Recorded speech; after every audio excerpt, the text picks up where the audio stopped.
We got their mics on. Good morning. I'd like to call the Tri-Lakes Management District meeting to order for Wednesday, April 16th at 9 a.m. Number 2, please stand for Pledge of Allegiance.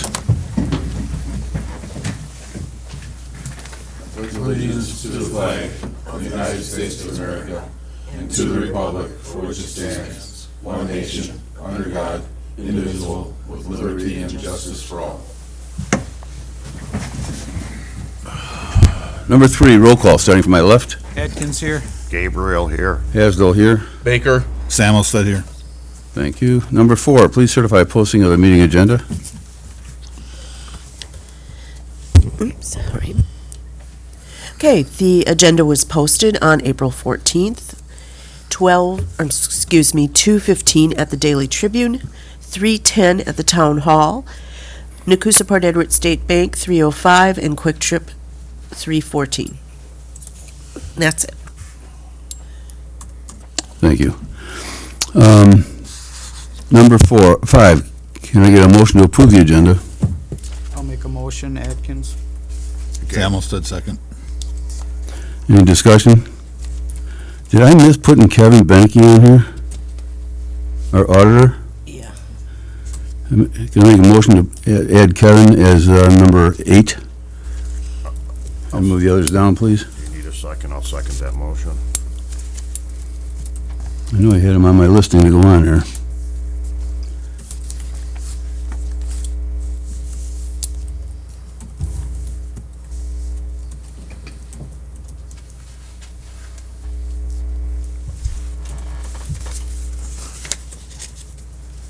That's this thing. If you want to do a second, that's what I'm looking for. Yeah, I said I'll second. You got a Oh, motion? you got a second? second? Okay, we have a motion and a second.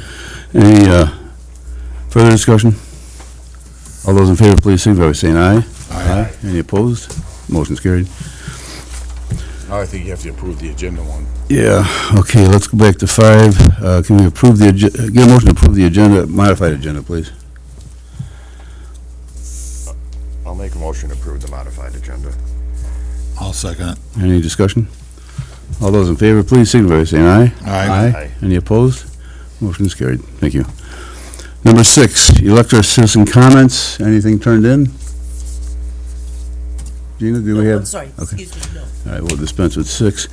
Number 7, information updates, meeting recaps, current events and announcements. Brad, do you have anything? Tom? Town of Rome annual board meeting this Thursday at 6 p.m. with the board meeting to follow. Thank you. Mike? Nothing that I can think of at the moment. Mark? Nothing. All right. The only thing I've got to say is that you'll see in the bottom, we have a notification that since there are 3 board members here from the town, and the town will have 3 board members from here, we will not be discussing any town business here at this meeting, but notification has to be out there. I just want to let everybody know, so if you bring up something in the town, we're not going to discuss it. That's just not our job here, and we're going to follow the rules, so shouldn't be any question on that. And that's all I got in that.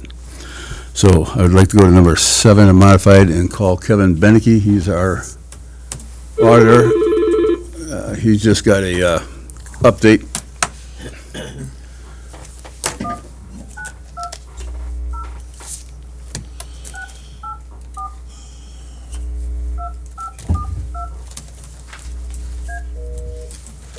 You don't have to dial 1, I guess, in here? Out here? You mean 9?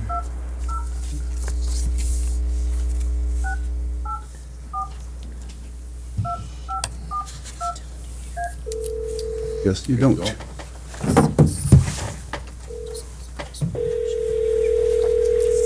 What did I just do?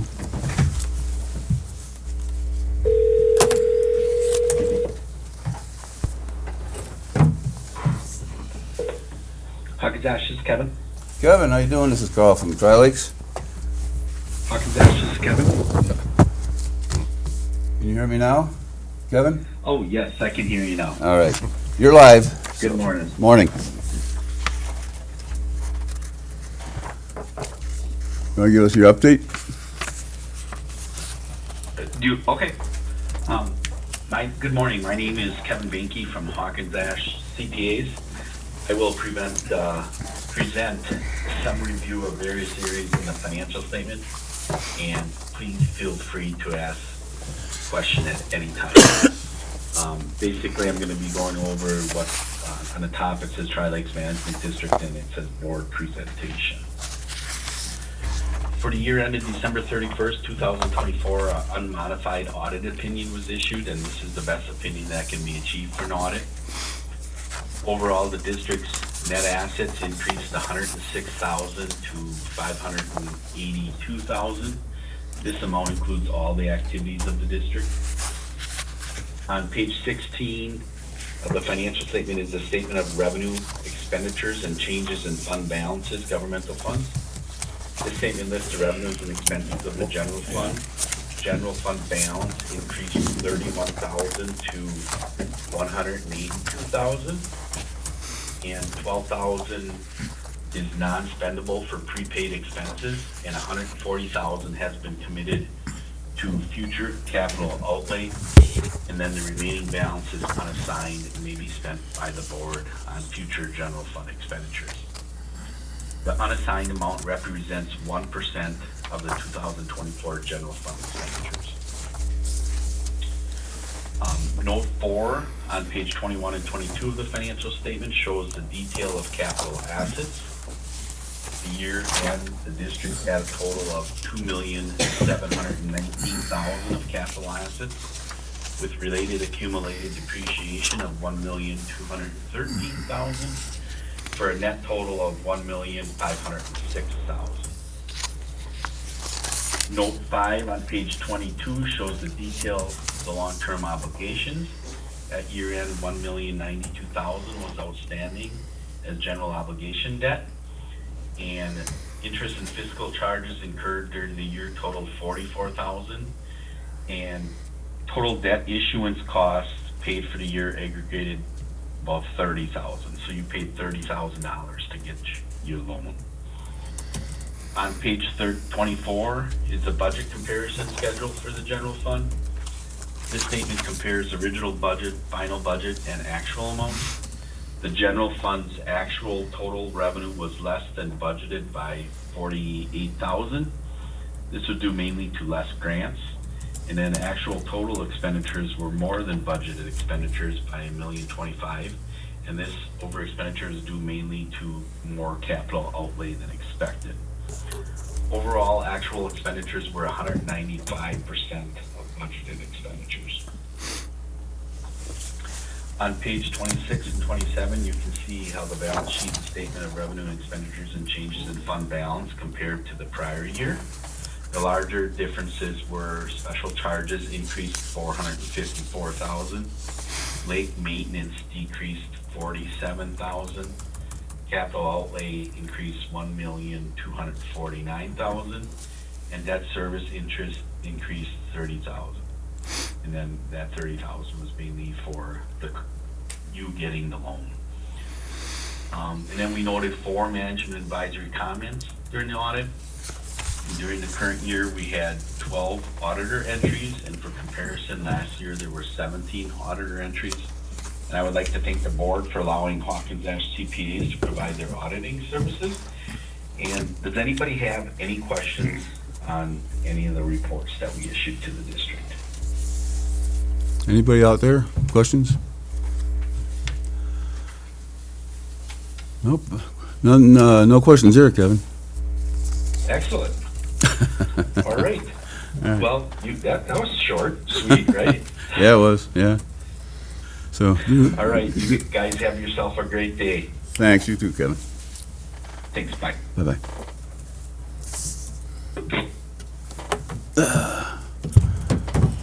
Just a reminder too, some of the comments he was making about the entries being down, I think some of it has to do with our CPA. Our CPA we brought in to help us just make sure we're doing everything online, because down the road, if we look for bonds or something like that, we want to make sure we're clean as a whistle.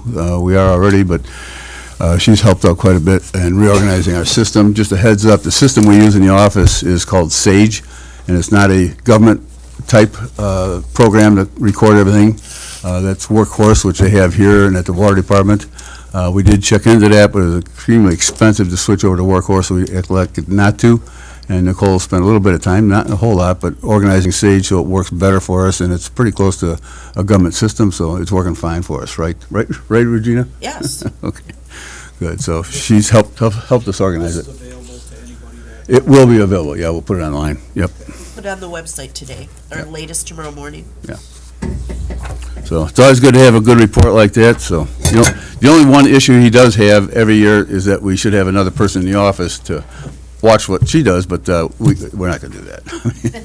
So there are 2 signatures required in all checks, so that's one of the balances we do have. And I've created sort of a step-by-step Bible if something would happen to me, so that it would give you step-by-step to do payroll, step-by-step to pay bills, so what to click, so that someone would not be lost. All righty. Let's go down to the next, actually, 8, we'll say 8B, nano bubbler update. We've been spending time recently on it. We've been working with EOR over the winter, but it hasn't been much activity. He's just been working with the DNR, going back and forth. But I'll let you know, the 109 permit has been submitted to the DNR. They're looking at it. They expect 1 to 2 weeks turnaround on it, probably at the most 2. So that's in process. We should have it shortly. Heads up, we'll cover this we have boat dock, or pier bids on here coming up.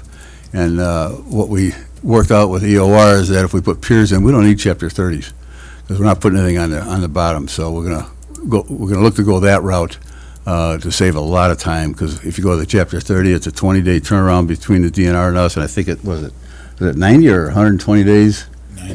90 days turnaround with the DNR approval, and then there's open comment periods, and it could get dragged and drag on. So it just seems a much better activity. Also, when you think about it, having pipes out in the water as a trip hazard, you got to have the buoys out there. You got the weed cutters. They raised an issue too about coming in with the cutters and hitting the pipes. There's a lot of issues. I think negatives in that respect, but the pipes are, I think, a much better activity. Just a heads up, I went and talked to every homeowner on our list of 10 and on the docks, and we're looking to put in 7 new docks, a longer section on one dock, and then 2 other docks we will attach to the piers that are already there. So we'll just run the pipes out there, and we'll be in good shape. So other than that, it just seems like a win-win. They were happy to have them, so we'll try and work the piers also so they're offset a little bit so you can have active use on the piers. They'll be there as a use, and the pipes will be all mounted underneath. So are the machines, the bubblers themselves, do they have to be on the docks, or can they be on the shoreline with the pipes they're all, on the dock, or Yeah. connected to the docks? they'll all be on the shoreline at the same locations. Every location's staked. It's And- just that the docks are there to, Yep. The dock, we'll put the docks in next to it so we can run the pipes out underneath the docks, and so the machines don't have to sit on. the No, dock per se then.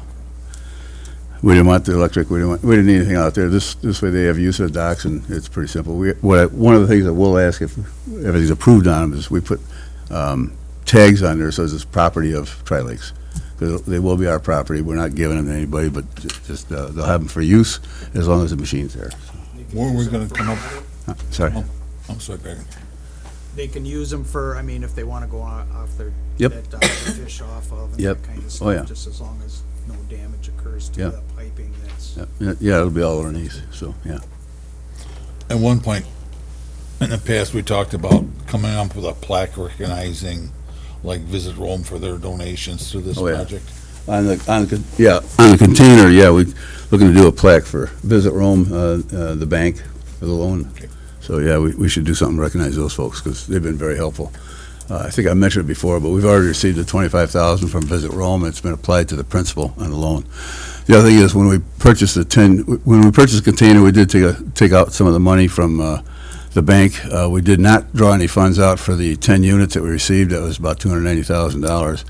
We had cash on hand and some savings from last year, so we used that cash rather than use it into the loan.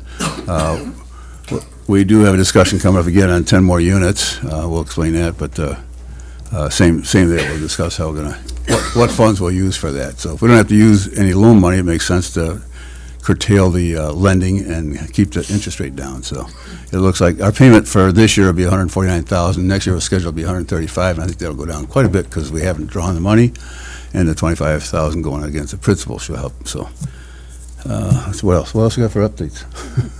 We were out at the site week before. Anyway, we were out there with a company called Lincoln. This is the only company in the state that has the ability to put the pipes in. Moyer wanted a 10-inch pipe, and they said Sunbelt Rentals are the ones that handle it with them everywhere.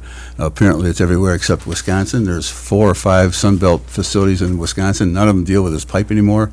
The closest one was Indianapolis, but one of the guys suggested we go with a company called Lincoln. Lincoln Contracting up in Weston. I called them. They came right out. The guy actually lives in the Rapids, and they can handle us. He said they don't deal with 10-inch. That's odd. He said we can go 8 or 12. So I talked to Chris. He said we don't go lower, we'll go bigger. He said 12 would be great. So we're going to put 2 12-inch pipes. These will go on top of the pier. We're looking for a 40-foot pier out to the water. I've already talked to LCPOA. They have no issue with it. The pier being there on the site, and we're going to actually put another 20-foot in on the shore, so it's just from the pier because it's a little wet area down there. So we're looking for a 60-foot pier to go in there, and the pipes will be going on top.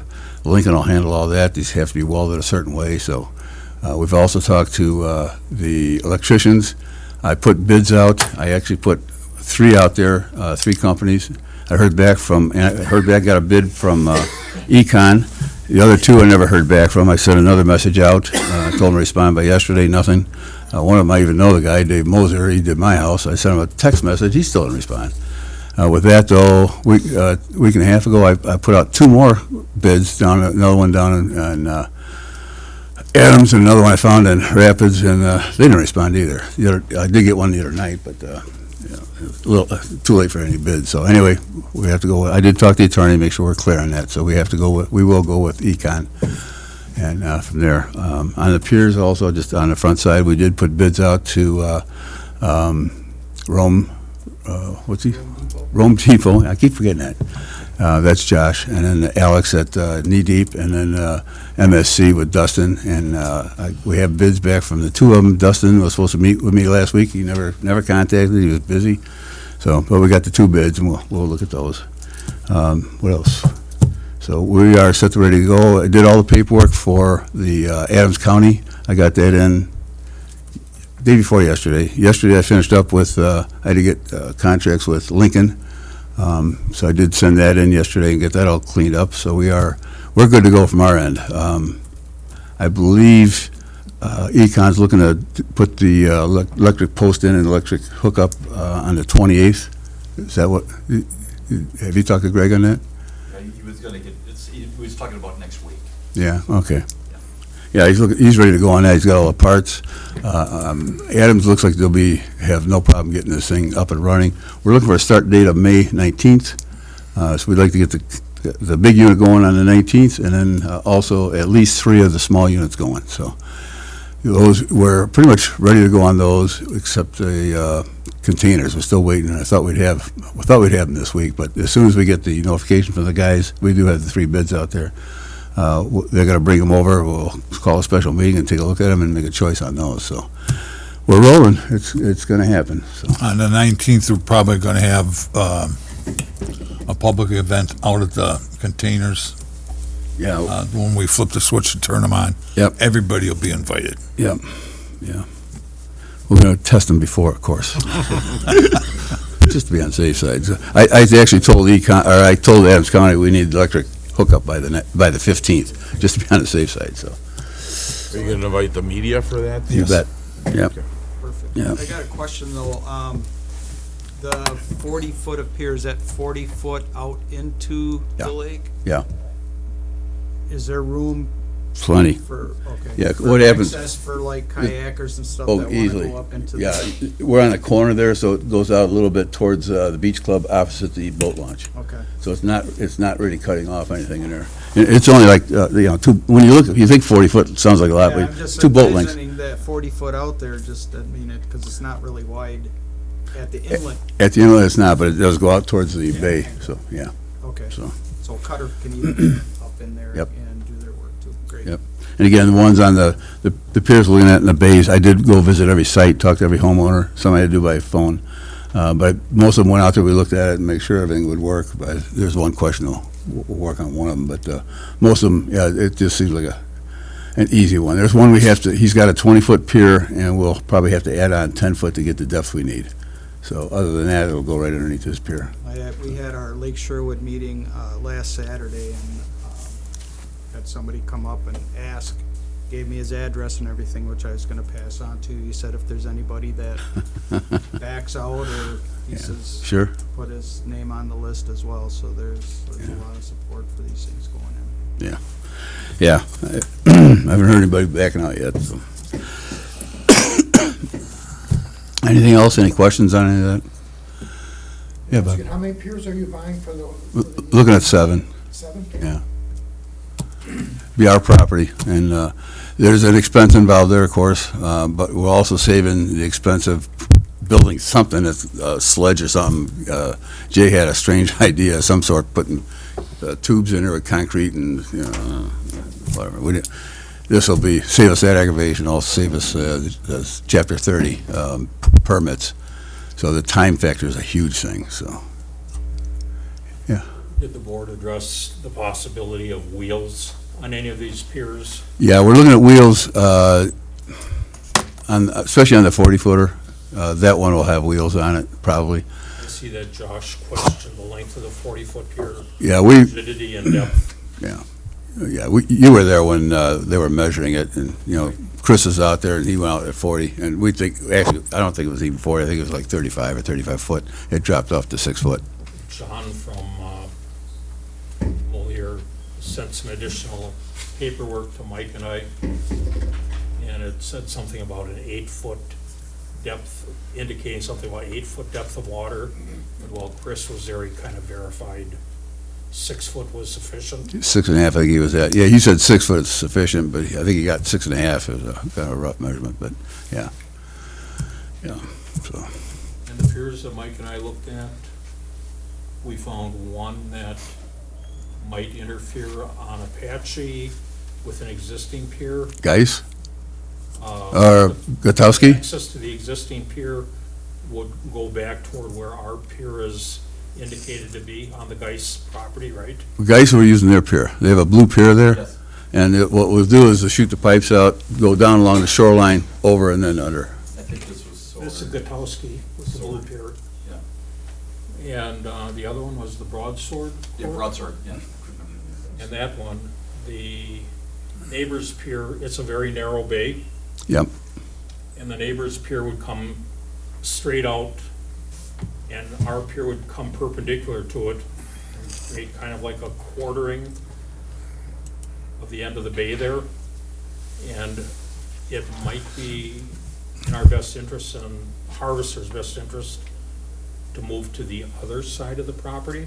Is that one, there's 2 houses to the left, there's one here on the corner and then another one at the end of the bay, is that the one, Broadsword? There's 3 of them, including the owner that has permitted us. Yeah, he's got the one on the right, yeah. I did talk to him, we did look at that and discuss, he said neither one uses their property, they're not even there in the summers. I said, well, we can set it, if it doesn't work, we can move it, but, I was just thinking the might electrical be. can't move it, yeah, true, but we could shoot the pier on an angle too, and shoot it out towards this other one, so, Just need some fine tuning. We can. It does, yeah. When we get closer, we can. yeah. That was the only one we were looking at, could have been an issue, but he did say his 2 homeowners on the left there was, I'm not gonna say an older couple, because that includes me, but he said they're hardly out, they don't even use it, so, Well, it shouldn't matter whether they use it or not, if it's like encroaching on. yeah. Well, it's not encroaching, but it does cut it off, and we may have to shoot it out, like I said, we'll do some fine tuning, because we want to make sure the harvesters aren't going to be. The trigger's real narrow. Yeah. We're just looking ahead. Yeah. It's probably a 45-foot wide finger, Yeah. even though it's short. Pictured like the end of the table. The existing pier that's pulled out right now would come in from the end of the table, 20 feet like this. Yeah. And ours would come from the side, 20 feet. It would kind of Yeah. block a border. And I talked to the owner there, and we could shoot at an angle, it's not an issue, they don't have a beach there, but his other pier is on the other side. He didn't want to move it to the other side. I suggested we move it over there and go underneath his pier, but he didn't want the machine over there. And that wouldn't be the first one in the lakes. We've seen a lot of that out there. Yeah. That Yeah. situation. Yeah. So, Anything else on the nail and bubblers, or, no, good, okay. Number 9, 14 Mile Watershed Alliance. Have to apologize, couldn't make the meeting the other night, we had, some other activities going on, so. Anything update on the 14 Mile? Just preparing for State of the Lakes, that's. Okay. Was there a request for funding that they? That's coming up. Oh, sorry. That's coming up, yeah. All right, number 10, Harvester update. I can handle that. The number 5 machine that we had sent down to the inland for repair is back. It looks great. They did a fantastic job putting that back together. We've hired 4 new people for harvester operations. We're finally getting the schedule to come together, which is always a difficult task. The work is progressing on all the other boats. We should have, after today, at least 5 of the 7 boats should be just about water ready. We picked up 600 barley bags yesterday, so those are available to the public. We just asked that there's a clipboard hanging on the side of the shed or the building where where the barley bags are. If you just sign or put a number as to how many you're taking, you're technically allowed 2 per dock that you have, and just what lakes they're going to, so we can kind of keep track of that. And the other question I had is, we still have 18 beach rollers that are sitting on a skid in the garage, and I'm wondering if there's going to be some type of announcement or something put on the website to just dispose of those or sell those 18 beach rollers. I know that the gentleman has now got the sand slicer or something that's out there, but if we could get rid of those 18 beach rollers, that would be give us a little bit more room in the garage. And that's all I have for an update. Okay. Yeah, I think we could put a note on the beach rollers, get that out there. We're still subject to the 21-day selling period without paying sales tax, so I think maybe sometime in May we get that going when the folks are coming back there and let them know they're there. Still the same price, it was 200, right? Still 200 a unit? Yeah, Yeah, so, but we paid for those, yes. yep. So, well, we had some folks didn't pick them up last year, but we'll get. It's probably a bargain, I'm sure they've raised their prices for They did. this year on the rollers as well, so. Yeah, I didn't check this year. More of a bargain. Yeah. To get these. Oh, yeah. All righty. Thanks, Mike. Number 11, district update. Nothing to report. Excuse me. She's getting over a cold. She's been ill the last couple of days, but she's trooping on, so. Number 12, county WIDNR and 9 key element update. Who wants to handle county? I don't believe there was a land and water meeting last month, so there'll be nothing to report there. Nothing I for didn't know the if Heather's someplace else on the list here or not. She can, nope, she's covered here. She's under the Okay. county. I'm item 12, right? Yes, yeah, you're here. Okay, so good morning. We've successfully submitted the grant application for the biochar practice through Sand County Foundation. I met with the grant committee last week. They had some questions because this is a practice that they have never funded a practice like this. Normally their funding goes to cover crops, no-till, and that's just working with some of the potato growers, right? We have to think a little more outside the box to help get them into that nutrient management compliance area. So biochar is something that I think they're really excited about to see how that would roll out. We had our symposium last month where we had great representation from stakeholders, from the lakes groups. We even had indigenous leaders there at the Ho-Chunk Department of Agriculture because they've got some land in the Big Rocher Cree watershed, so just right on the edge of between 14 Mile and Big Rocher Cree. So we're really excited to see where it goes and other funding opportunities. It's a grant for $100,000, $80,000 of it would be directly to cost sharing those practices with producers, and then the other 20 would be for all of the administrative support that would be required to support the producers. Like, so we have to go out and actually assess. So one of the things they ran into is the NRCS. I don't even know if the NRCS has people that can come out and assess the practice, because the practice has never really been implemented on like a larger scale before. So they have a lot of, they're excited, and they're gonna be announcing grant awards the first week of May. So I'll know something the first week of May. Good. If we get the funding for that practice or not. And so that's what's been really taking up a majority of my time this last month. Moving into this next month, we wanna do features on the producers in the 14-mile watershed so we have 6 producers that are part of that producer-led watershed group. So I'm gonna start with Greg Sager, the lead farmer. We've got plans to meet next Tuesday. I'm gonna go and tour his farm. He's got several partners, family members that are also part of his operation, and I wanna do a story on them. So I really wanna understand their operation. What does conservation mean to him? Why is he engaged in this work around producer-led watershed? And really start to get the story out with those producers that are showing up. So Greg was at the symposium. We really like to also see more engagement with those professional organizations like Wisconsin Cranberry Association, Wisconsin Potato Vegetable Association. Tammins Houlihan, executive director, he was at the biochar symposium, so he's really showing up, which I'm really excited that WPGA is they're showing up for these things. They want to be involved in the producer-led watershed effort. So it's all good, really good, positive things. We are looking at which producers are not showing up. So I would say that's one thing that for me is like, how do we get more producers to show up, right? We've got 6, that's a great start. So that's why I wanna get their story out, positive peer pressure, right? If we can shine some light on the good things, we're hoping that get more producers to start coming to the field days.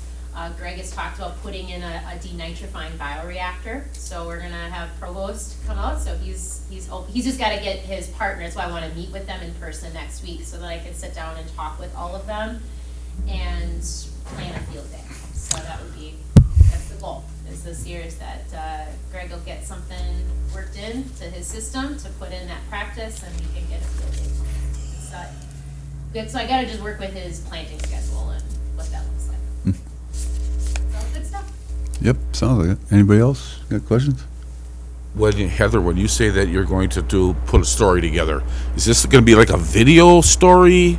Well, I'm not a professional videographer, but I would like to do something through social media. So like I've been talking with Colton, like, do we start a YouTube channel?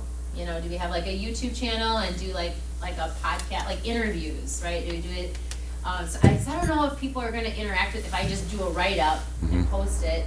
Yeah, I could do that, but I think there needs to be another element to it, and actually like to really capture people's personalities and humanize farmers, you know, right? Sure. These are people with families and stories, so I think the storytelling is going to be best done with video and having some of that content. I am pulling together the pieces when Kyle was working on, he was doing a lot of data collection over the last couple of years.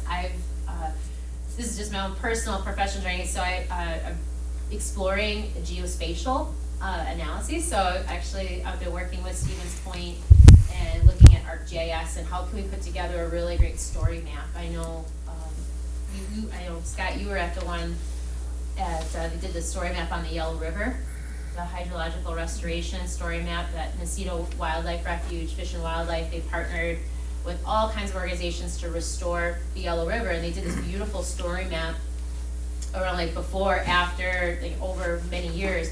And I'm working on one for the 14-mile watershed.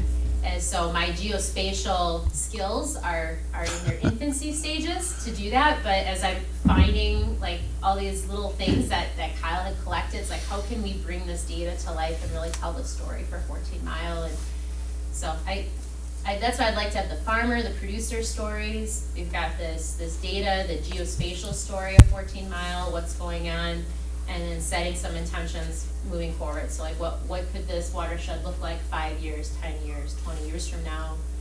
So as we start to roll out some of these practices to improve the water. Are you able, through Land and Water, to make that type of presentation to the county board or anything? Yeah, I think so. I'd have to go through committee, I believe. Yeah, I think the committee would have to get the, Those guys, right? make the recommendation that it gets on the agenda for the county board. Yeah. But just to congratulate you on all the work you've done so far. It's outstanding. And I think by you making your presentation to the county board, at least the other members would be able to see what you've accomplished so far, where you're going with everything. And maybe I shouldn't say this, but I think that would help solidify your position with the county towards fall, which we're all hoping for. Yeah, we received a notice from, because we got an extension. Okay. For the grant, that's what allowed me to stay. Right. Working in this role. And that funding is set to sunset this summer, so it'll be gone by August, Yeah. end of August. And, that's when all of our final reporting will go in, and at that point, yeah, I don't know. Like, there's a lot of unknowns. And something that when we met with Cynthia is, it's just like, the county's not creating new positions. Like, that's just been sort of nope, we're not creating new positions. And so kind of going into the summer, it's like, what are some of those, like I said, the story map, getting the producer stories out there, really supporting those producers so that they have a strong foundation moving forward to build relationships with the non-farming community. And then they're just more visible too. And I think with visibility comes accountability as well, which that's something that's really important. It's like when you're out there and you're saying you're doing these things, there's that level of accountability, and they're gonna keep showing up and hopefully bring more producers. So yeah, I think this summer I could probably have something done. I would like to shoot for like July. Would be good. I mean, and I don't know if that would fit in. Yeah, 'cause I don't have any idea if any of the other county board members really realize the efforts that you put into this so far. Maybe some that are associated with the Rocha Cree area or whatever, but other than, those of us that are up in the Rome area that see you frequently, it would be nice if the rest of them understood what you're doing and what you're accomplishing and what the future looks like for the water issues that we're dealing with. Mike, just so you know, I haven't had a chance, I've been talking with Cynthia Anger, the county administrator, about you, so it's gonna go to Land and Water sooner than later. And It should. was it number 26? I got more to say on that, so. Okay. I really am grateful for your support, and it's been wonderful. Well, your idea on the YouTube channel thing to get the stories out there, I mean, that would be immense, because, I mean, anybody could access that, and word of mouth, and I think that's a great idea. Because this is a whole county thing, and you're looking for publicity, is there a possibility we could get Discover Wisconsin involved? Why not? Blow it up? I was gonna call them for something else anyway, but yeah, that's a good idea. I'm trying to think. Couple things, if I may, of course. YouTube, we can put a link on our site, no problem there. I also have meetings the first Tuesday every month with the Adams County Lakes Association. That's all the lakes in the county. They're always looking for speakers. Would you be interested? Sure. I figured. Tuesday nights, it's a Zoom call, 6:30. Yeah. And, we're always looking for speakers, and, yeah, this is perfect. I'll talk to William Pegler about putting you on for the next meeting. So we will take care of that. A couple other things. For the folks at home who may not know, can you give a brief benefit summary of biochar? Sure. So biochar, okay, so I'm not the expert on this. We had an expert come in and give a talk in January. Biochar is. You want to try the microphones? Make sure the folks get it home. I'm sorry. I Yeah. apologize. Okay. Which one? Does it matter? Actually, I think try this one here. This will work. This one's on. This will- Okay. Better? Oh, yeah, that's- All right, so biochar is an indigenous practice that's been around for thousands of years. We had a professional speaker come in. She has worked for USDA. She is no longer in that position. I just got an update, but she's still very much involved. But she did her graduate work in the Pacific Northwest on biochar, and so what it is you can take any biomass. So it can be slash from leftover forestry operations. It can be weeds harvested off of lakes. It can be invasive species, even perennial grasses that can be harvested, and it's burned in a low oxygen environment. So you're not, when we burn things, it releases all the carbon into the atmosphere.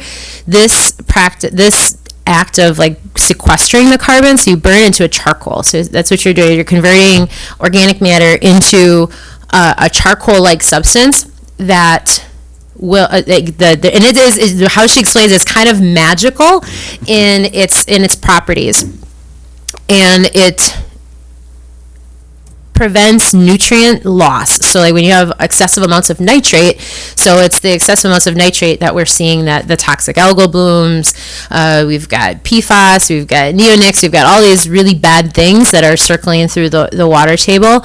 And by putting this biochar in, there's a chemical reaction that happens that these things adhere to it, and it traps it, it locks it in, keeps it in the soil.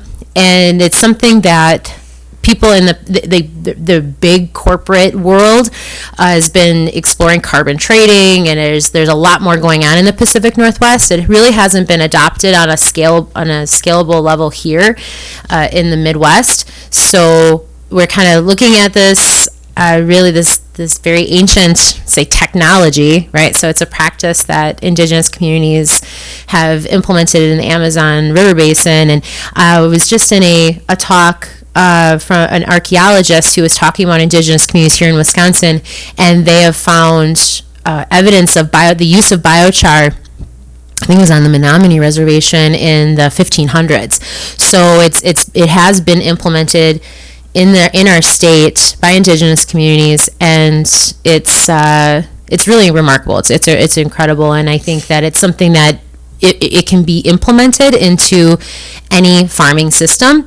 So the one thing that's got potato growers interested is it can be injected into the soil, so it doesn't necessarily have to be like applied on top of the soil, but it's something that builds up the soil over time. So it's meant to, again, sequester those nutrients, keep those nutrients from entering the water, and also build the carbon up in the soil, so you get a healthier carbon to nitrogen ratio. What allows for again, I'm not a soil scientist by nature, but there's this exchange of ions in the soil that allows for microbial activity to thrive. And that's kind of the basic. It's a bit magical and a bit mystical because we just don't have a lot of research on it. There are some UW research faculty that have dabbled in this, that are very interested in doing this work, and they just needed to see that producers were willing to try it. So I know that they've installed lysimeters, they've been doing nitrate leaching studies. If you've been following Golong's talks, he's did a really nice series of talks and podcasts around nitrate leaching.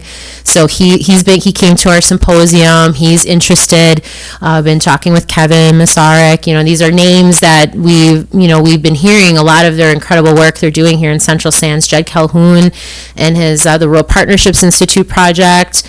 So these people are all involved in the conversation, like, oh, okay, this is a new practice. So I see that there's going to be a need for a lot of research. So we want to get the practice implemented on, maybe 20 acres here, 40 acres there, and then collect some data. And we get some data over time. What's happening? Are we seeing a reduction in nitrate leaching? And moving forward, like, what would this look like on a larger scale? And then we have our Adams County, we're taking a systems approach, because this is what's really important about this work is we can't keep working in silos and working in isolation, or doing like, oh, I'm implementing a practice in this area. We have to take a system level approach. So we've been working with our foresters, so like Adam Masaki, who's our forester here from Adams County, and we looked at what land he's going to be managing over these next few years, and how can we partner with managed forest land initiatives to reduce fuel load, so reducing the risk of forest fires, also improving his profitability, because pulp prices are so poor right now that if there's a way that we can support his work and how he's managing his forests, and we can create this product that can support the agricultural community. And so seeing the forestry people working with the agriculture people, working with lake people, that there are these, that we can take something that brings us all together, right, which is water, but then we can also have this system approach. We're not having to bring in biochar from another state, that we can make it here. So that's ultimately the goal, is that we can locally make it. We're improving our habitat, we're improving our water, we're improving our soils, and yeah, that's all I have to say about that for now. But if you would like to have access to the link to Kristen's talk, so she has a beautiful presentation. It's highly technical, and but so it's something that you're going to want to watch again and again, and you'll learn something every time you watch it. But I can certainly share that link with you, and you can. So people, hey, you want to learn more about what is biochar, and she gives a way more technical, in-depth talk on that. Okay. We can put that on the site too, our website. Perfect. I'll send that over. 14-mile website. Oh yeah, that's right. Yep. Okay. If you go to the video button on the first page, it's the top video there. It's long, it's over an hour. Yeah, and Phil did a nice job trimming it, like, because there was a bunch of dead air in the beginning of our recorded meeting. So yes, 14 Mile Watershed Alliance website, Yeah. under the video tab, Yeah, on the front page. there's a recording. Right to the biochar. Perfect. Okay. Very good. Thank you. Thank you. Thank you.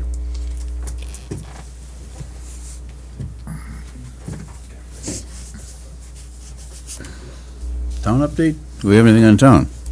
No, just the annual meeting this Thursday, with the board meeting to follow.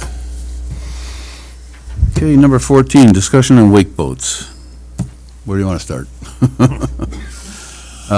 Mark and I attended a seminar at the Wisconsin Lakes and Rivers Association, hosted by the Last Wilderness Alliance, and the more you find out about the activities, it's the scarier it gets.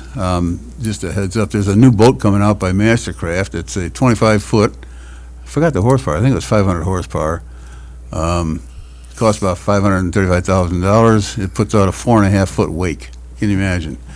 And going through some of the videos they had there and the information they gave us, you wonder why are we doing this to ourselves? And my opinion, I did a condition report 2 years ago for the town. They ignored it.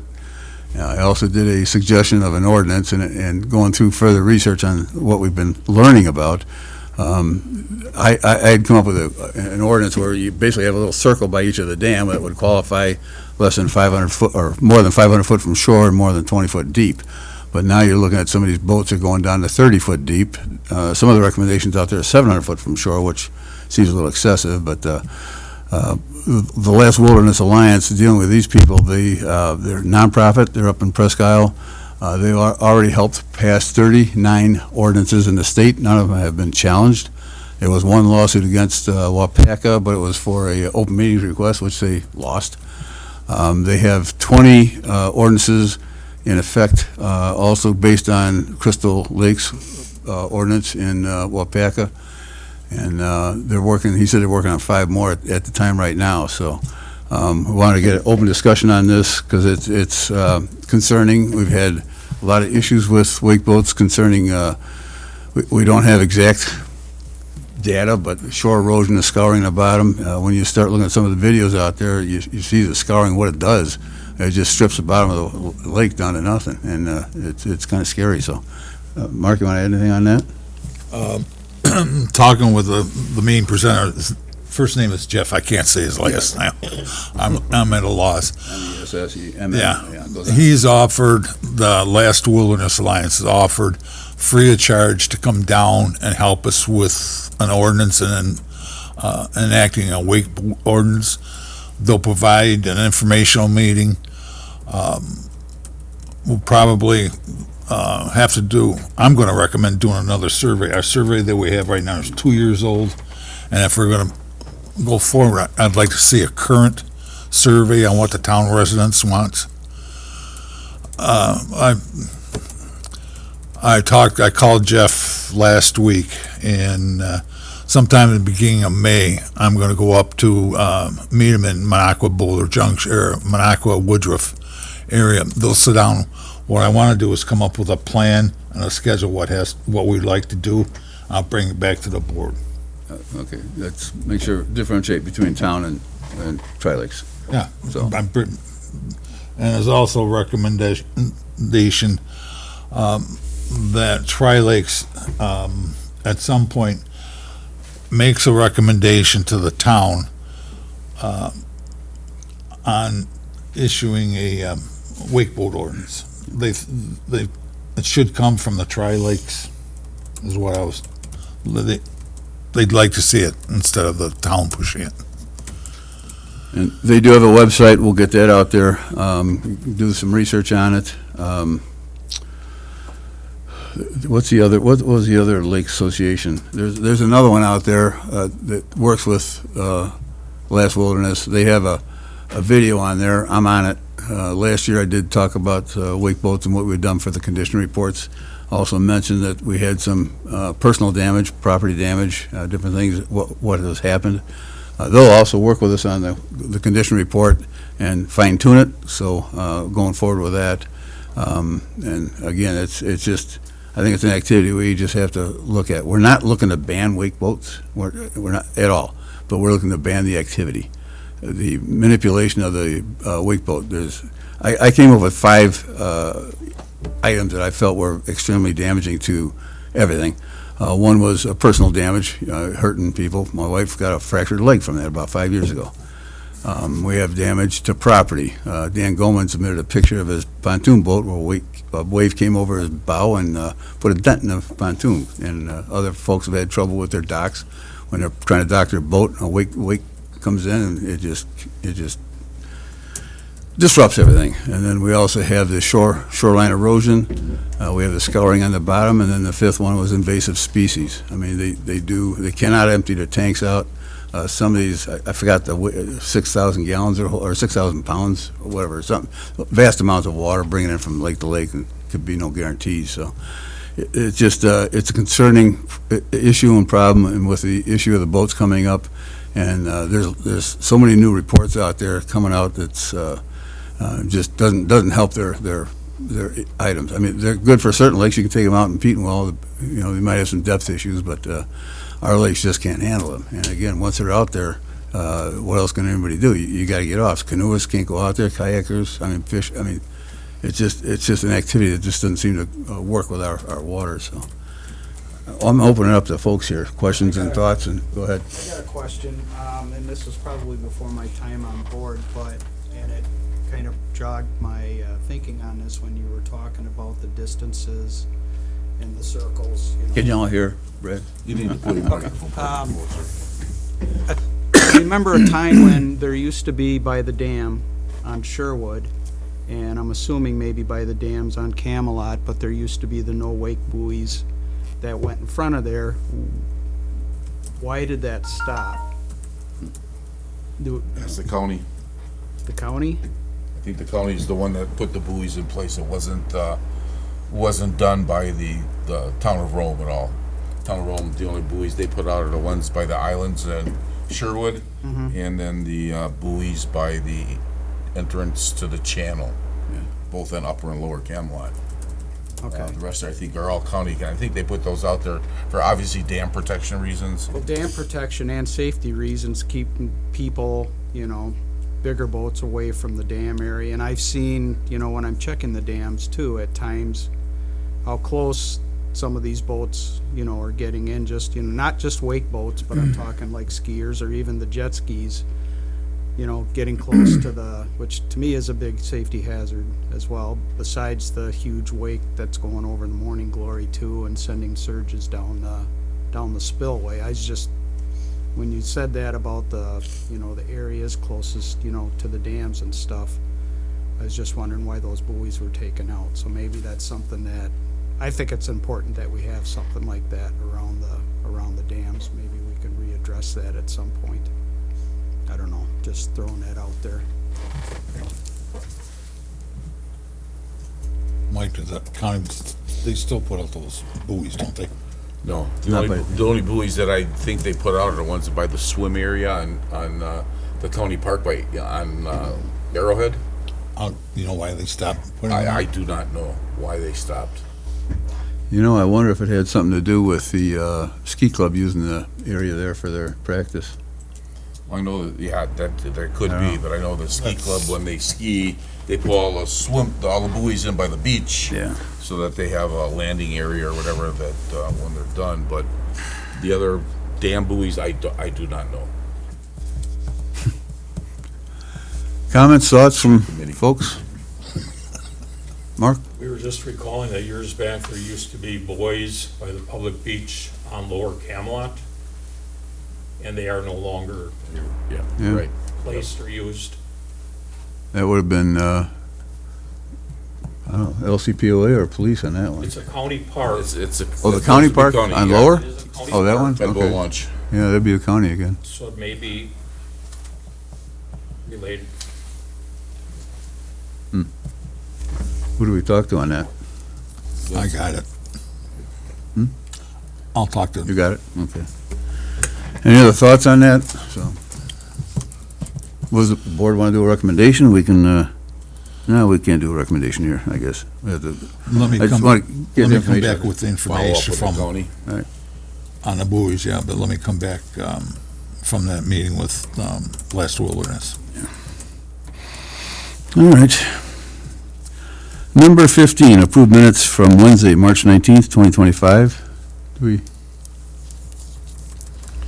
Regina, do we? I haven't seen those.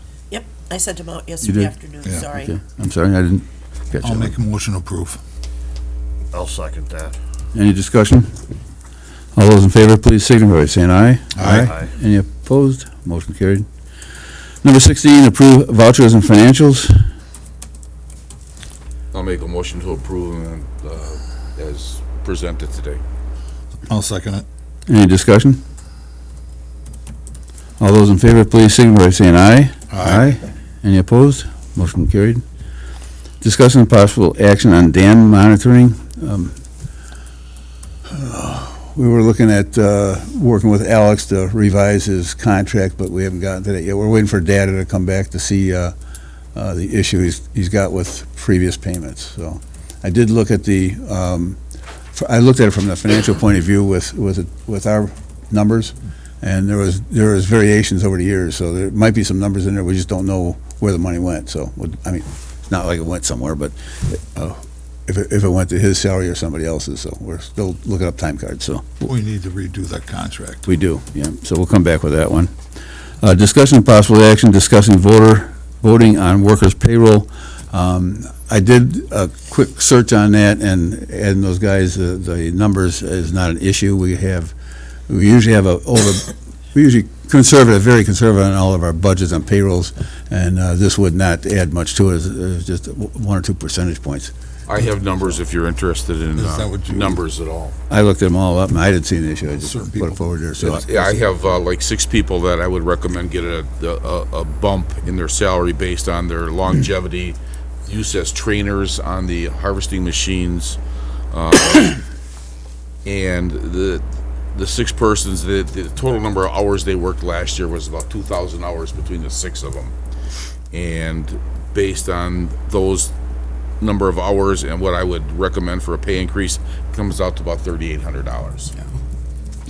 Do we have the money in the budget to cover that? Yes, yeah.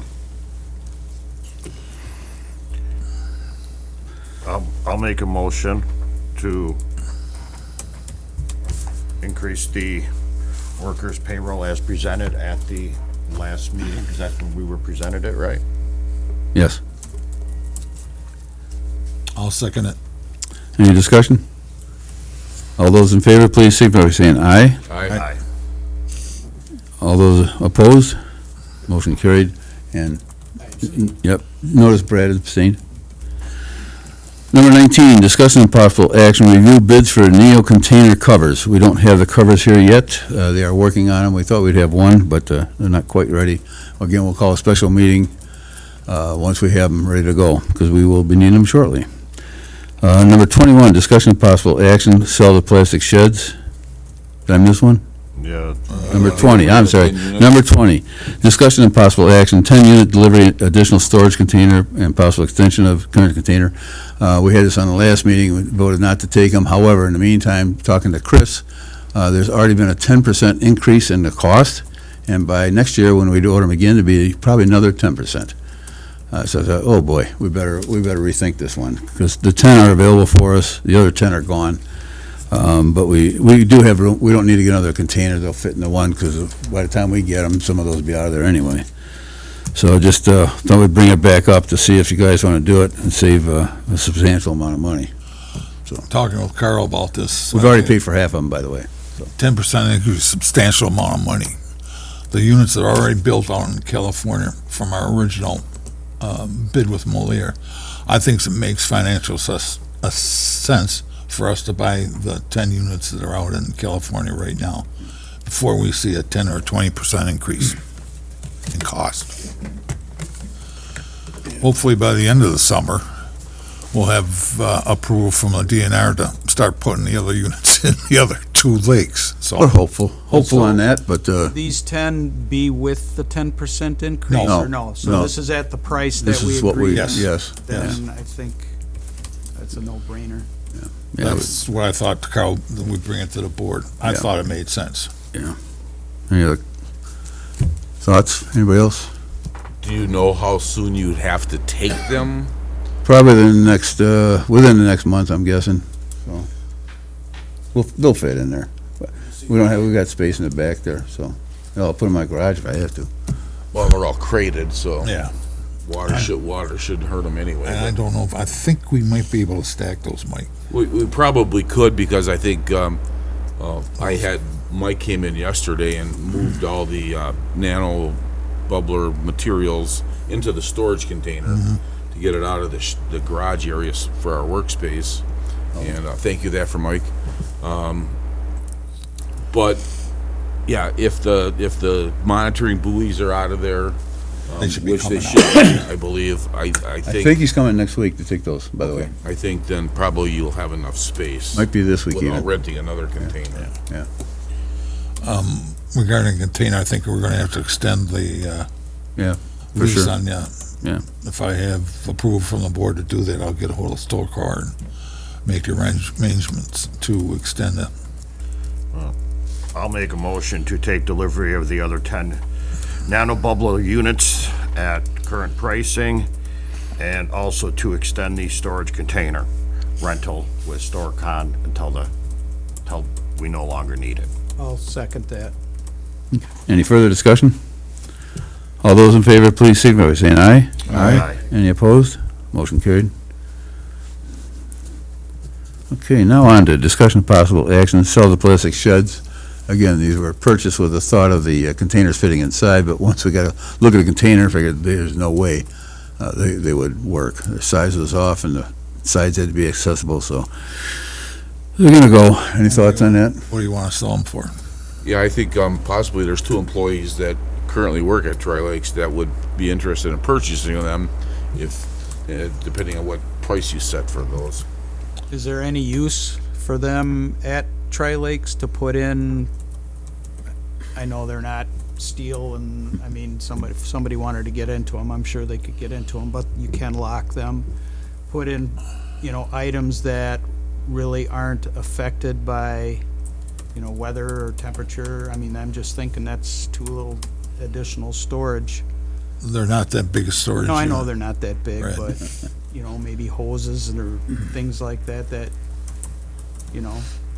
would be put into the Stowcore unit that doesn't need to actually be in there. We've got too little storage. What do things we for that. purchase those for? Regina, do you have? Originally, the covers for the nano, Covers for the Yeah. Neo units. and so what? How much? No, I thought they were 400 a piece or something like that. Yeah, No. I can, No? I don't know the exact. Well, one was a little more than the other because it was purchased from a different Vendor. vendor. Yeah, I think the one I got was around 300, and the one you got was like 229 or something, if I remember right. Yeah. I forgot what the number was exactly, so. Yeah. And I went through, is it a Granger or Uline, and they're a little pricey. So. Mike, would you ever use, Mike, you had your hand up. Yeah, the one that was built already, I put it into well, both of them are in the storage container, right? I used the one that's built already just to store all of the smaller loose tools and parts and stuff. We can find something else to do that, maybe a shelving unit or something, but it just kind of keeps everything together versus just shoved in the big container. Yeah. So whatever works, we'll make it work on our end, but I'm using one, but doesn't mean we have to use it, we just come up with a different needs. Just the loose stuff, otherwise it's just a big container with a drill in the corner, you know what I mean? Yeah. I have a use for it, for one of them. It's in there also. What would we sell them for if not? Maybe have a motion that if there is no use for them, then we sell them, put well, them if on we've sale or something. purchased them for, I'd say sell them for 200, just to get rid of them. Thinking the same thing, yeah. Yeah. Use the one for, like Yeah. Mike says, I think that Mike makes and- sense. Yeah, I mean, if. Mark, don't need it. I would, for $200, I'd have to buy shelving anyways to store all the parts on, Yeah. all the PVC fittings, and I just don't want the stuff floating all over in the big container. It's easier to keep in one spot. Yeah, the big container eventually is gonna go away anyway, Right, so, right, yeah. right. So if we end up selling them, So- I'd say 200. 200? Okay. Entertain a motion, or just one, right? We're gonna use the other one for now? If we have to sell either one of them, Yeah. So one, we sell it for They're both, 200 they're each. both unused right now, basically, except for One is in little, the box, not even opened up. yeah. Yeah. I'll make a motion that the two plastic storage containers that we have, if they're not needed, that we sell them for 200 each. Second that. any discussion? All those in favor, please signify by saying aye. Aye. Any opposed? Motion carried. 22, got some really good news here. Yeah. Mark and I met with the University of UW Stevens Point at this meeting a couple weeks ago, end of March, and it was proposed actually by EOR to save us some money, and it turns out it's going to save us a lot of money. EOR's fees going into the next couple of years is, you said it's be around 300,000, somewhere in there. That's why our budget is up so high, especially on the lake maintenance. I think it's $427,000 this year. But what we're looking to do is hire the 3 students from the University of Wisconsin Stevens Point. One's a PhD graduate student who's working on his thesis. He's going to do the study for 2 years and then do a report on it, and they will do all the lake monitoring. They will take it up to Stevens Point, so we don't have to have folks from UW or from EOR coming to do it. So their fee would be, we'd have to pay about $75,000 a year as opposed to $150 to $200. So we just thought was, boy, it's a heck of a deal. Plus we're getting expertise, plus we're getting arm length transactions now, even more so separated from EOR. So anything they come up with is, for the studies, it's really going to help the whole program out. So it was very, it was just another one's kind of a no-brainer. Just, wow, we're going to save anywhere from $75,000 to $100,000 a year on the program dealing with them. Plus we're helping out the UW Stevens Point, and we're just advancing the program along. So. I'd like to get a vote just to reiterate that we go ahead and move with it. I did sign the paperwork on the condition that the board approves it, so, because we had to let the students know. I like the idea because we're giving a graduate student from UWSP, he's going to write his thesis on this nanobubble project. It'll help us out, and it's going to help that graduate student out.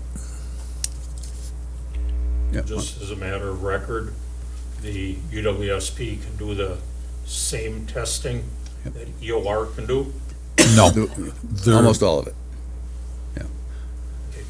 Yeah. And they'll be their people, which is a much lower rate. There's no travel time, and By far. yeah, it's a huge cost benefit. And talking to those folks, and they're excited to move forward with it. They have one of the professors there. He's going to lead the program and guide these 3 students. So. My only thought is that the DNR doesn't come back and say, you started with EOR, this is their test results, finished with UWSP, this is their test results, so that they are comparable. My understanding is there's still some stuff that's going to have to be sent up to the lab in St. Cloud. Yeah. For testing. UWSP's not gonna do all the testing that we had done last year. They can do a small amount of it, but we still have to utilize these other labs. It's not me questioning it, it would be the DNR Yeah, compared. so it's, Okay, awesome. Yeah, Well, there's, go I ahead. think what you're saying is, just to make sure, is that the UW Stevens Point data that's collected is gonna be acceptable to the DNR. Oh, yeah. Yeah, because it's, this is their study, and it's scientific technically. I mean, these guys this is their field and their studies, so, yeah, I'm sure the DNR would be happy to have something like that, so. It's a little bit like switching horses in the middle of the stream. No, EOR is going to still oversee everything. I mean, Okay. they're not going to direct them. We got to keep the arm lengths going, but Perfect. they'll know exactly what the outline is. Here's what we have to look for, and here's all the testing. The other one Mark was referring to, there's a test that has to be done. It was done last year every other week, and it was a $22,000 test. That's the one that went to St. Cloud. EOR sent it up there because the DNR wanted it sent to Madison, and we get the results in 2 years, 24 months. We get it back from St. Cloud in less than 90 days. That one still has to be done. The only problem is now it's every week, and we're still asking to see if that can be modified. So instead of 22, it's going to be 44,000. That's the lab charge. That's the limnology. We do have that. We have some of those around somewhere, but we got the reports, but it's all Chinese to me. I have no idea what it all means, but they do. But that one's still going to be done through EOR.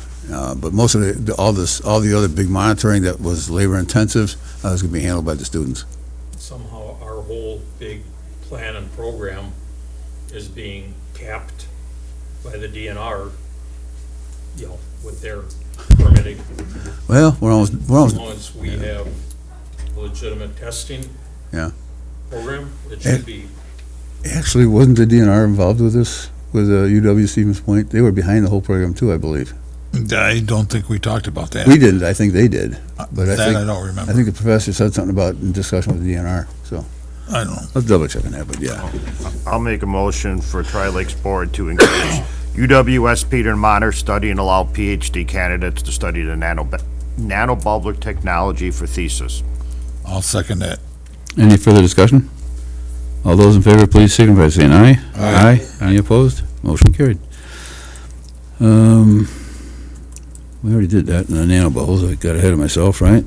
We got that one done. Three, I think you're. Yeah, I did that one. I jumped around. Sorry about that. Discussion of possible action, sponsorship for the State of the Lakes. I think we missed 23 though, just so you realize. Oh, the piers, that's piers, isn't it? Yeah. Oh, okay, I'm sorry, go back to 23. What? I got the wrong glasses here. Discussion and possible action, purchase and utilize existing piers at, not existing, I'm sorry, but utilize piers at 10 Neil locations for expediency and installations. I do have the bids in front of all of you. There's extras up here if you want to look.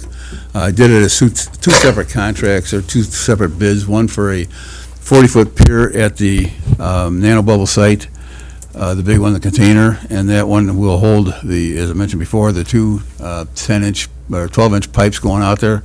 I did tell the guys they better be sturdy because these things are going to be heavy with all that weight. The sections themselves, I believe, 1.12 pounds per foot, just the pipes themselves, so that's double on two pipes, and we start putting the water in, we're talking some heavy weight.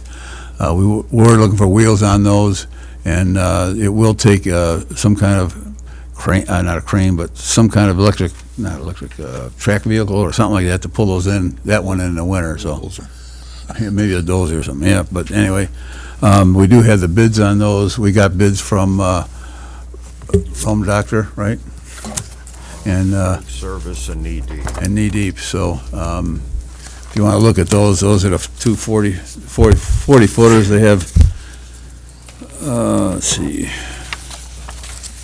From Knee Deep and who? Knee Deep and Rome Doctor, right? Lake Service, Home Depot, the same place. That's Josh. Yes. Bids say Lake Service. Yeah. Lake Services. And his quote for the, it's basically 60 foot of pipe, and that's insulation included, is $9,389.50. He's got sales tax on it, which comes off actually. So it'd be $8,900.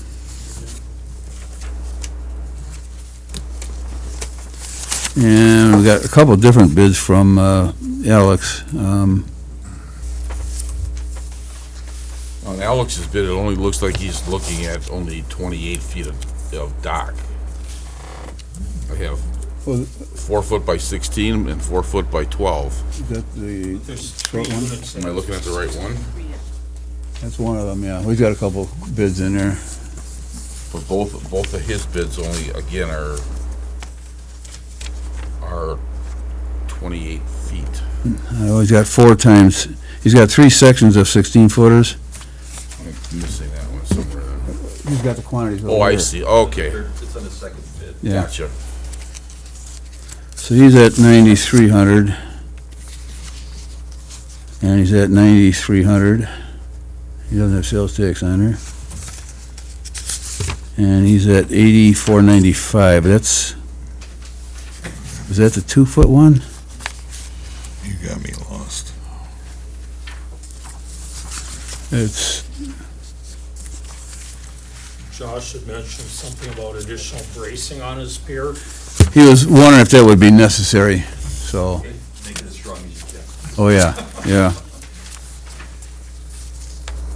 I don't know if knee-deep addressed that,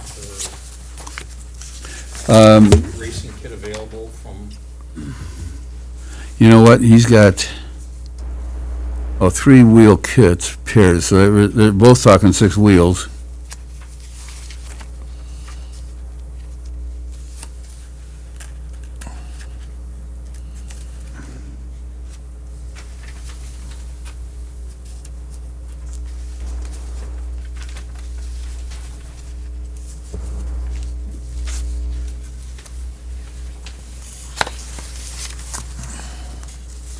I think, what's the difference between Alex's?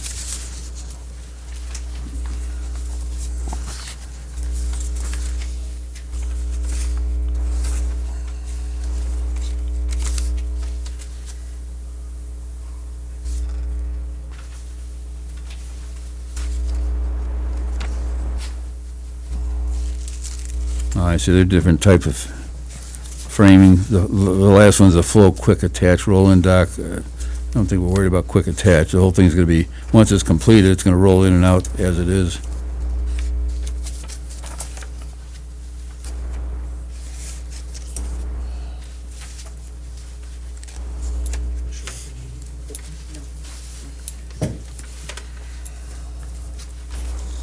Thoughts on the first one? Because we are doing these as 2 separates, by the way, bids. Which is the first one? I got, We're looking at the 60-foot.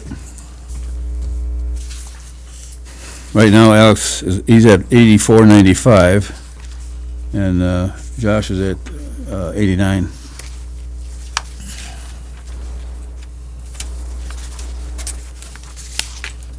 Just on this 84.95. That doesn't include the decking. That's what I was just gonna ask, Brad. It says aluminum dock section only. So does not have decking on it or not? Is my,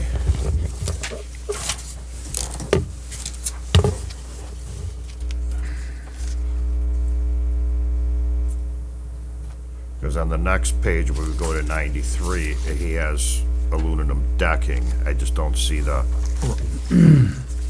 Told me we wanted decking on it because they're going on top. I don't, Okay, the first one is for the Lakeview roll-in dock for the 84.95. Oh, he's got- It says and gray aluminum decking that is welded to the dock frame. okay. So that would include the decking. The second quote is for a different manufacturer, the title roll-in dock. With that is removable. Removable deck panel. So the first one has the Yeah. decking included, and that's, from what I'm reading here, is welded to the frame. So you can't remove them, it's just, there's no extra charge for the decking on that first quote? no. No, I see. He included it in the sections. Okay. And the last one is for the flow decking, or for the flow docks. Yeah. On the first one, you can get the aluminum decking, or you can get the polypropylene decking at the same price. For those of us that have piers,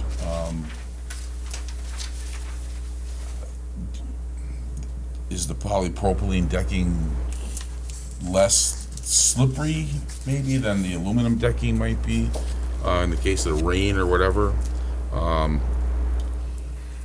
We can make that decision, I guess. As long as it's the same cost, we can hit that one afterwards. Good question, though. Guessing concerning the primary pier, considering there will be two 12-inch pipes on top of it, you probably won't want to be disassembling that piping system. No. And so you probably don't need removable decking. No. And so But most of it's removable anyway. I mean, I don't know any deck I have comes a in. flow and I don't think my decking is removable. It says here that the first one, the aluminum would be welded, so. Welded, yeah, I okay. like the welded because it adds the stability of the unit. And I think we should also look at putting some kind of gate or fence from the shore so nobody uses that dock. Because there's gonna be pipes on it. You don't want them walking on it, tripping on it. Now it's a hazard. Yeah, We need to limit that. yeah. How do we stop that? Yeah. Make Fence? it inaccessible, then you made that intent, you know what I mean? Yeah.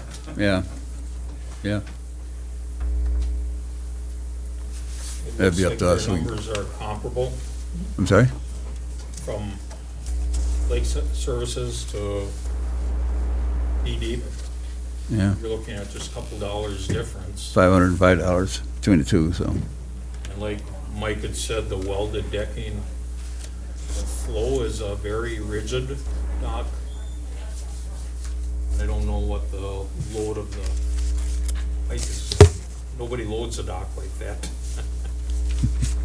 Again, this one goes in, it will be removed fall and put back in the spring, but that'll be I'm not taking it apart. It's coming out. No, yep, they got the 6 wheels on there to get it in and out. But we'll need some kind of equipment to pull it out, out of the system, so. Any other thoughts? I'm assuming both of these proposals are installed the first time at the containers? Yes. Shipping and assembly and install, no cost, both of them. It's built Yeah, in. I see that now at the bottom. Yeah.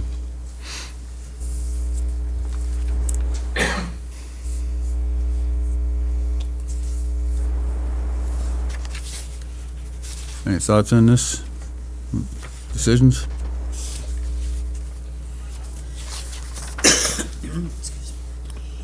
So Alex's first quote for $8,495. We're okay with that? I'm good with it, so.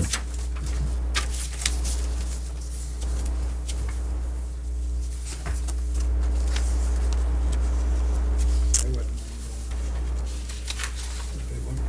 Because if we're looking at some of the pictures, like, Alex didn't send pictures, Josh did, yeah. Josh did, but I'm looking at those and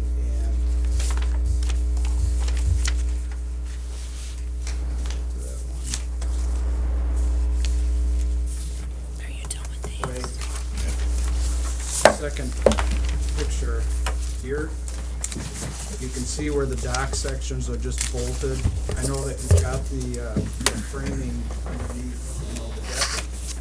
But for the dock sections, of bolted together, there's no support legs shown in the picture going down. So basically, you could have the two sections, just bolted together at that one point. And if they're worried about loading on them, I would think we would want support legs for each section that you can adjust to the lake bed instead of, because I've seen, my neighbor's got one of these too. It's a lot older and it does, flex and everything, even though it's bolted together. I think there should be support legs at each section point that go down, just to make it more rigid for one thing and be able to support more load. I think Yeah, on talking the about- container, Brett, I agree with you. Well, There's you- 3 legs going down each section, for each section. Well, look at it though, he's got 3 16-foot sections on this is on Josh's, but he's got 3 sets of wheels. So at each point of connection, you're gonna have a wheel on each side. He's gonna have the support there. I told him that, I didn't really want pads, because how do you slide it out with pads, you know? So I told him he'd probably be better off with wheels. On his drawing, I can see what you're talking about here. Yeah, so each connection's gonna have There's wheels. gonna be support at each section. At each connection, yep.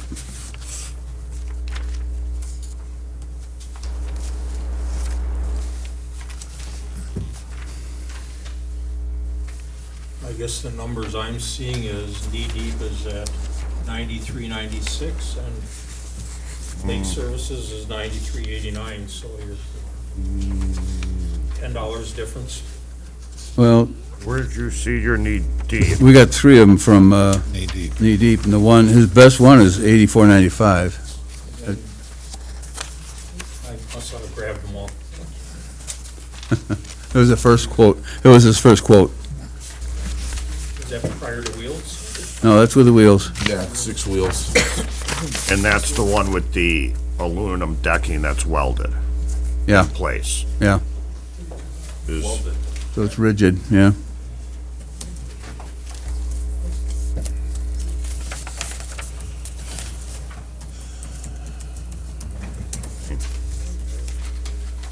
Not sure which one they.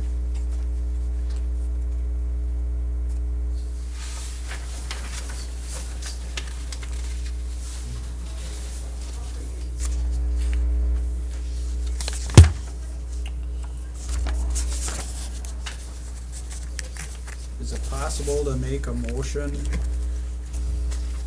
for up to, like, what is Alex's, is that the most expensive one that we have on there?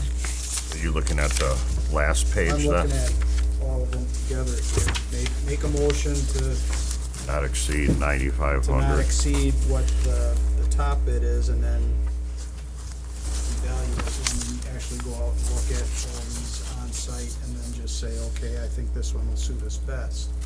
It could be lower than what we made the motion on, Sort of like, but not to exceed. Yeah. I would be, and we don't even know, I mean, there's 3 bids here from Knee Deep, but I think most of the stuff he has in stock is flow product, like this cheaper version may not physically be able to be seen at his yard, I don't know. So somebody would have to check on that. Well, I like Brad's idea. We make a motion up to $9,500. When we go out and And look at them, and then what I'm make a gonna say is, decision. we let our 2 project managers go out and look at the docks and let them make the decision. Mark and Mike. They're the project managers. Let's let them do, I'll go with what they say. That way we're not holding, Right. holding it up for Yep. any Yeah. more length of time. We got the approval to, just don't exceed this price and go out and pick which one you think is better. Could be that price, could be the lower price. I'll make a motion that we approve for the docks expenditure up to $9,500 or less, and that will leave the decision up to our 2 project managers of which dock we go with, just as long as we don't exceed 9,500. I'll second that. Any further discussion? All those in favor, please signify by saying aye. Aye. Any opposed? Motion's carried. And then the second part is the 20-foot dock sections. And here Alex has got 5 quotes. 1, 2, 4.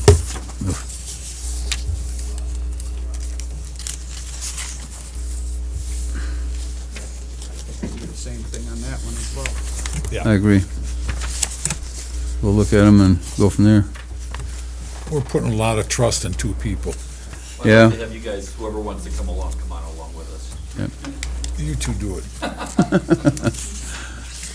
I'll go with you. I'll take a look. I don't need Not anything. to exceed, 9,500. No, that was You're that, looking at the 20-foot dock. Oh, I'm sorry. I'm sorry. 60-foot pier? Yeah, Yeah, this would be the 20-footer. yeah.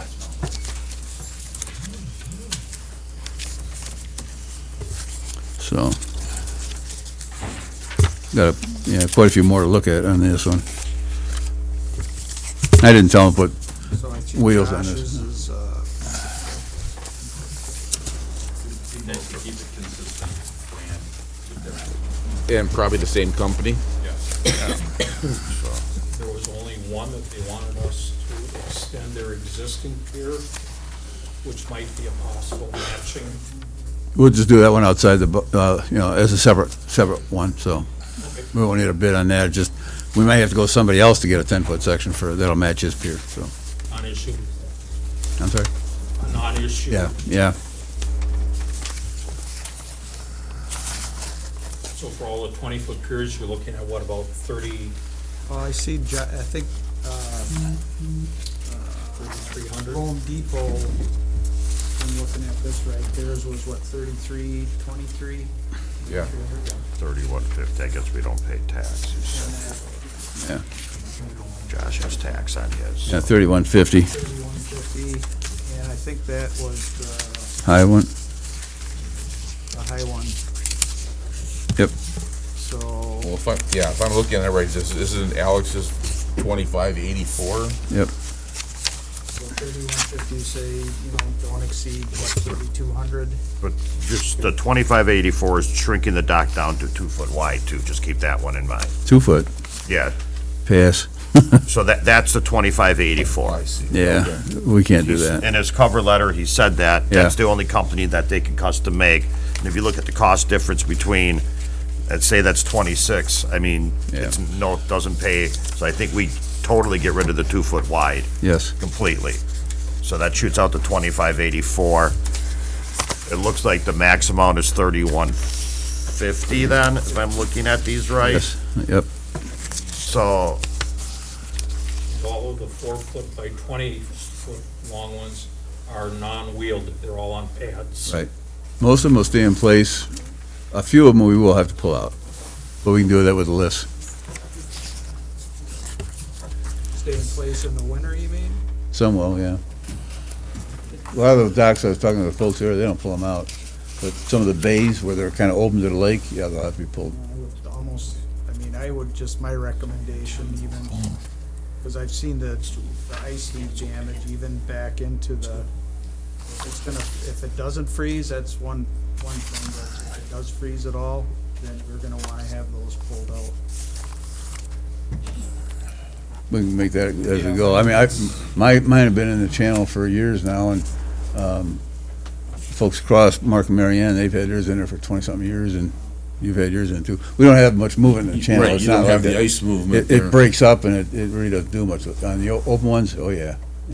But there's a couple of bays, I was looking at one bay, and there's 2 of them for sure that have to come out. I think to be on the cautious side, we should remove the piers. Oh, by far, I agree. We can deal with We it. can discuss that later. That's, we're getting ahead of ourselves. Yeah, Um, the horse. so, I'd make a motion that the same project managers look at the 20-foot sections with a price not to exceed 3150. I'll second that motion. any further discussion? All those in favor, please signify by saying aye. Aye. Any opposed? Motion carried. Discussion and possible action, sponsorship for the State of the Lakes.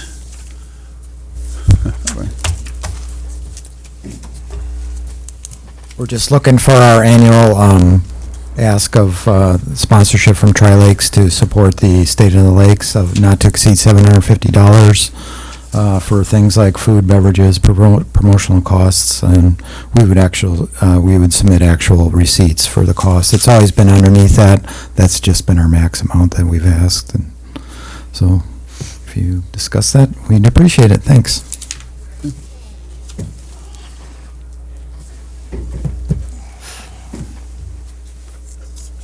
Or something.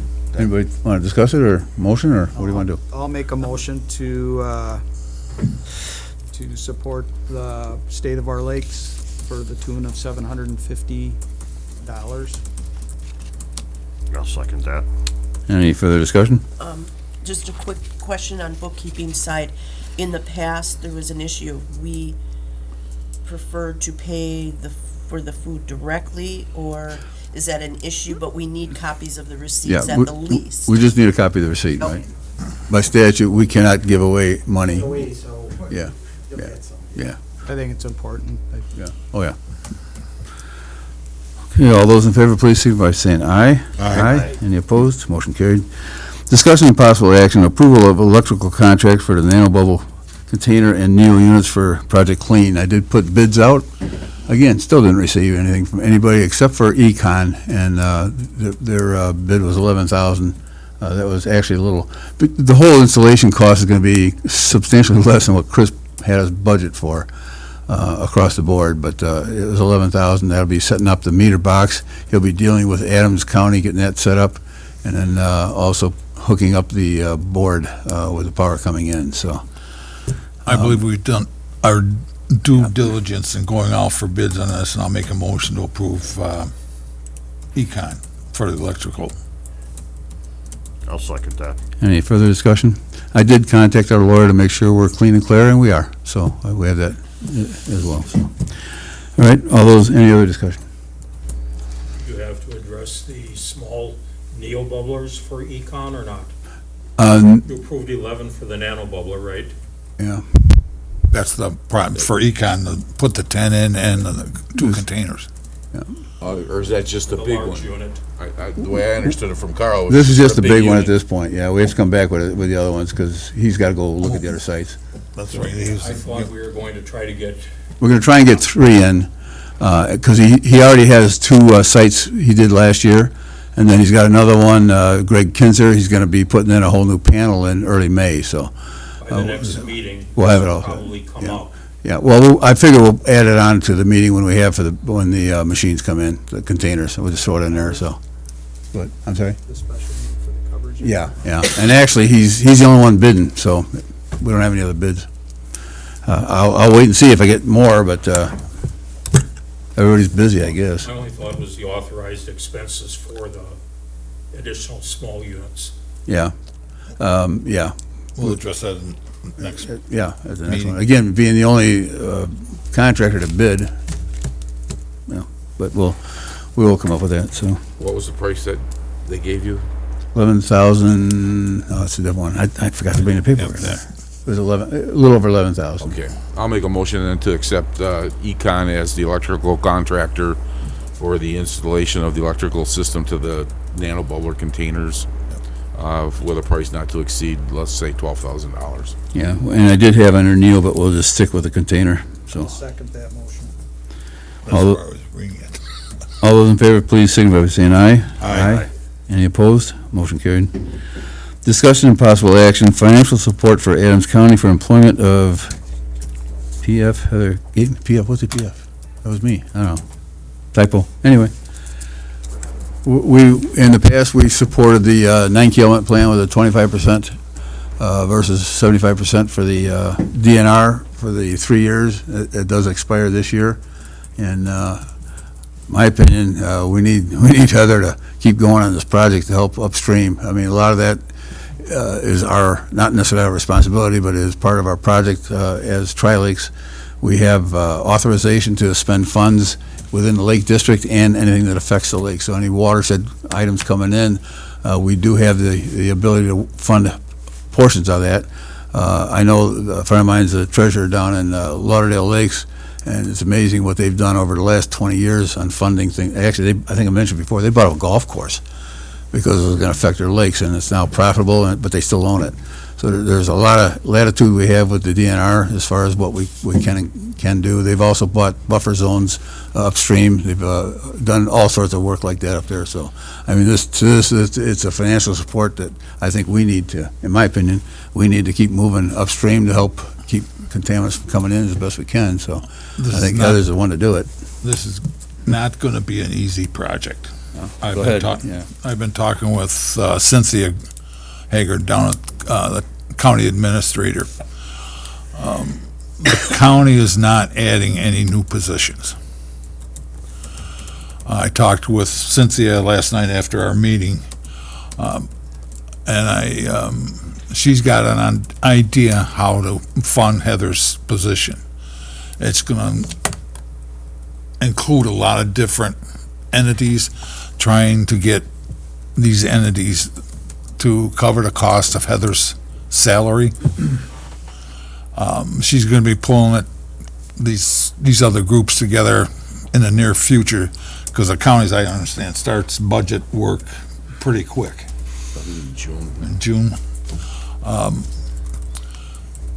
Cynthia's gonna let me know, I'll meet with her and the other entities, but what I called Carl when I got home last night, for the last 3 years, we've been paying 25% of Heather's salary, Yeah, to the Kyle, tune of about almost $20,000.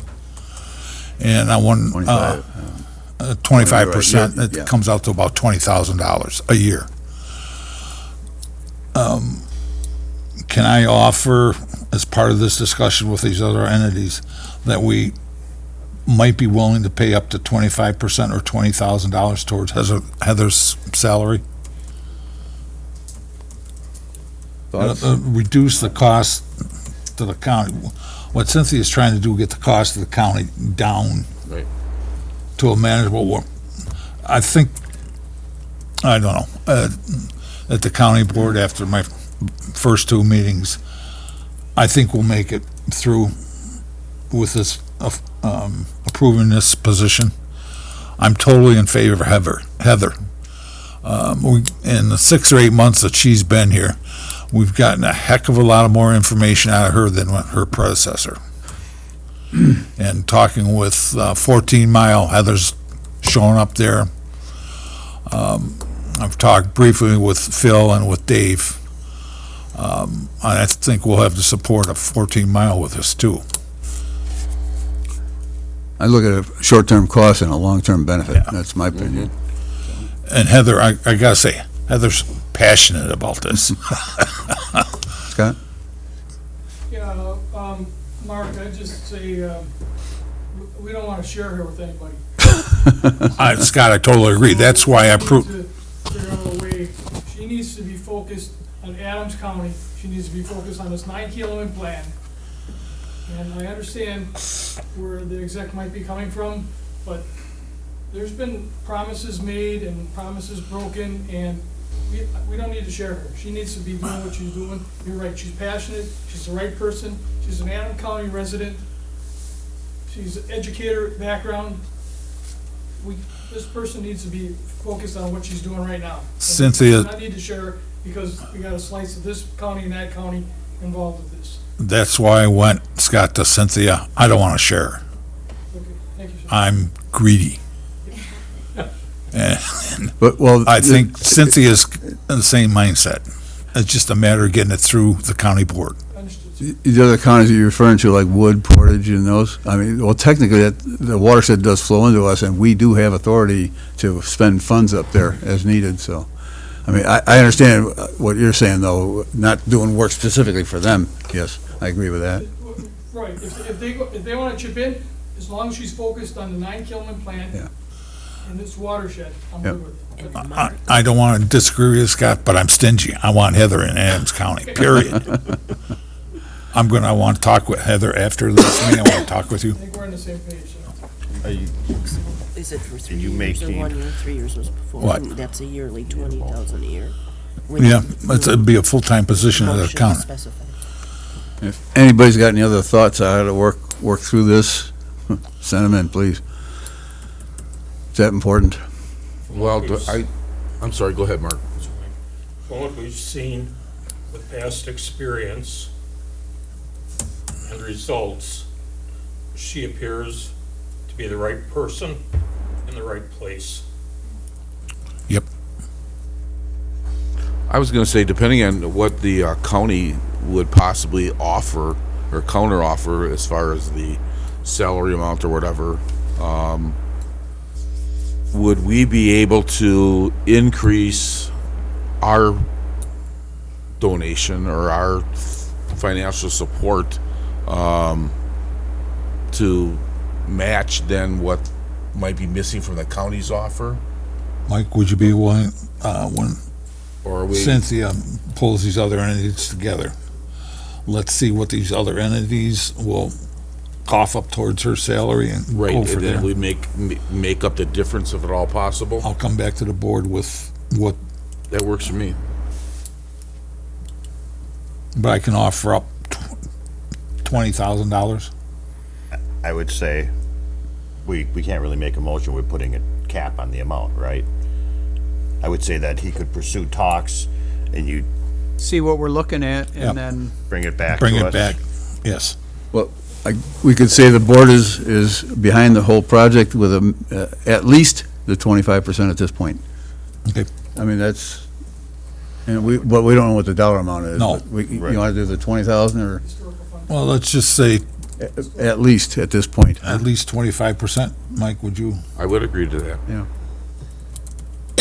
I think the county would be the one to set Heather's salary, I believe, because they're gonna have to ask Yeah. the other entities to cough up a certain percentage. Right.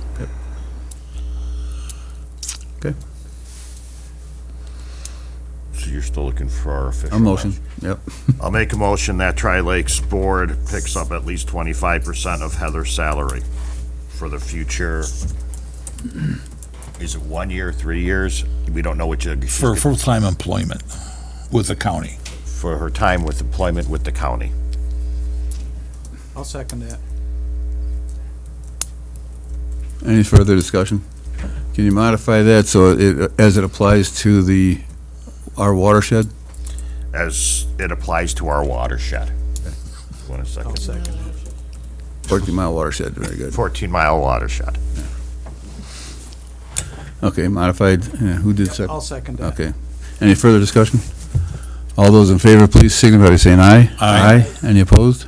Motion carried. Wow. Thank Next you. agenda items. Thank everybody for being here. This is a long one, but I don't think, we got a lot done, and we got a lot, we had a lot coming up in our plate this one, but the next, getting those containers in after that, it's gonna be, I hope, smooth sailing, so. And we should have our permit by then and everything else. Did we approve of that one? I didn't have it on the agenda, but it's, Okay. we don't have a choice on that anyway. That's part of the project. So that was Okay. part of Chris's All right. original numbers, so. We actually saved money on that one too, because Chris is way up there. He's like, Just so the board's aware, it's almost 39,000 for that. yeah, that was our, well, 36, because we're not paying sales tax. I filled out the Oh. tax thing on that too. That will Okay. sales tax. Next agenda items, we'll probably hold a special meeting for the containers, get that one up and rolling. Maybe we'll have some more data on Heather's position and some updates. So what's our next meeting date? It's before the startup. Wednesday, May 21st it would land on, 21st, so it's going to be after our startup. third Wednesday. Okay, hopefully we got a lot of good news there then. Maybe some clear water already, and we'll see.